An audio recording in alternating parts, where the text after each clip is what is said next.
Hello বন্ধুরা, দেখো তা আমি কালকে বড়ি দিয়েছিলাম। তাই দেখো তোমাদের সামনে আমি বড়িগুলো তুলে ধরলাম। তা তোমরা যদি কালো কলায় বড়ি দিতে ভাবো যে আমাদের কষ্ট হচ্ছে, তাহলে তোমাদেরকে আমি একটা প্রসেস শিখিয়ে দিচ্ছি। সেটা হলো বিউলি কলাইয়ের বড়ি দেবে, তাহলে দেখবে অতটা কষ্ট হবে না, ভাঙতে হবে না, কিচ্ছু হবে না। আর ছোট ছোট করে বড়িটা দিবে, দেখবে খুব সুন্দর শুকিয়ে যাবে। আর যদি তোমাদের দেখবে খাট নাই, তাহলে তোমরা কিন্তু পলিথিনের ওপর একটা সাদা কাপড় ভিজিয়ে মেলে দেবে। তারপর আস্তে আস্তে ছোট ছোট করে বড়িটা দেবে। বড়ি দেওয়ার পর তারে ভালো করে ঝুলিয়ে দেবে। তারপর একটু ঠান্ডা হলে বড়িটাকে ভালো করে তুলে নেবে। দেখবে সেই বড়ির টক খেতে কত ভালো লাগে।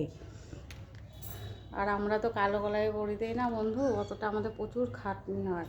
তা আমিও একটা নতুন পদ্ধতি শিখলাম, সে পদ্ধতিটা আমি তোমাদেরকে তুলে ধরলাম। তা যদি আমার এই ভিডিওটা ভালো লাগে, একটু লাইক কমেন্ট করে দিও। আর আমার তোমাদেরকে যেভাবে বললাম সেভাবে বড়িটা দেবে, দেখবে খুব সুন্দর হবে।